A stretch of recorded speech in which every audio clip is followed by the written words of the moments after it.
Okay, so let's learn some bar chords. So there are 4 types of bar chords if you're a beginner that you need to learn. 1 is root 6 major. Number 2 is root 6 minor. Number 3 is root 5 major. And number 4 is root 5 minor. What does root mean? So whatever number is associated with the root, it would mean R6 is that the root of the chord is on string 6. R5 would mean the root of the chord is on string 5. Okay, so let's do root 6 major first. First of all, let's take your pinky and place that on fret 5, string 4. Then take your third finger and place that on fret 5, string 5. Okay, take your middle finger and place that on fret 4, string 3. And lastly, let's now lay our first finger across all of fret 3. Now, with bar chords, you have to have your wrist quite low. And on the back, you have to squeeze your thumb in. So one of the most important things you want to do with bar chords, or for most chords that aren't open chords, is make sure that thumb is pressed in. Why pressed in? So if it's out to the side, you will lose pressure on your front fingers. And you'll find yourself sort of struggling to get the string to ring out. Okay, so now bar chords, you want to make sure you squeeze.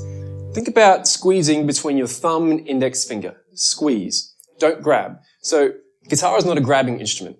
So your left hand, most of the time, will be doing a squeezing motion. So when you first start to play a bar chord, you might get this sound. And you might be tempted to do this. So whatever you do, don't pull your arm back. If you pull your arm back, then you pull the guitar back, and then you're in an awkward position. So keep the guitar out, relax your elbow. So drop your wrist nice and low, squeeze between your thumb and index finger, until you can get all 6 strings to ring out. Now most people will have trouble always with string 2.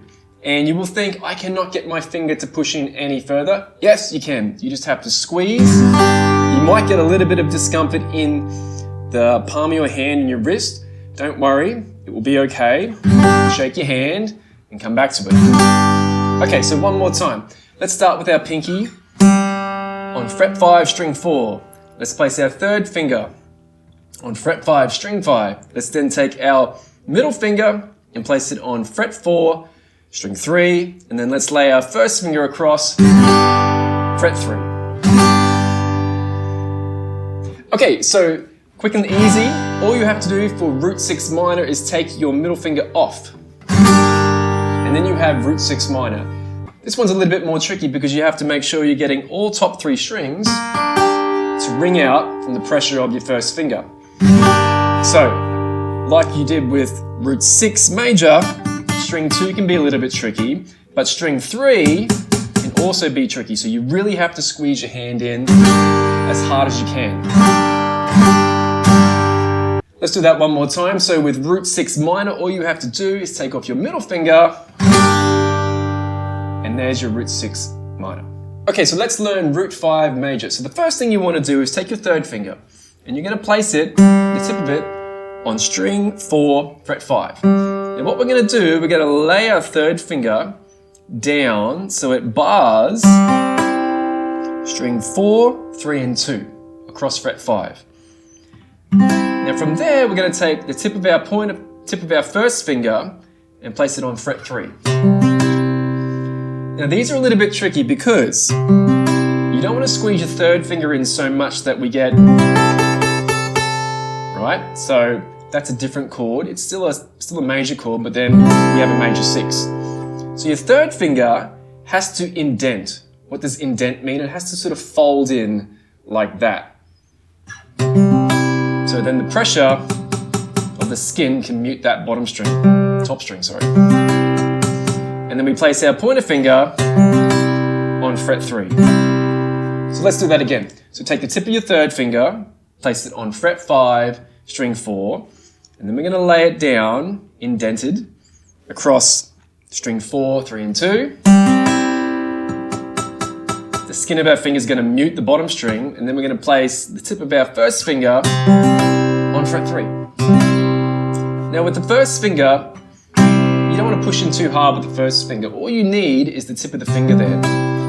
One of the big mistakes people make with this chord is actually pulling this pinky back.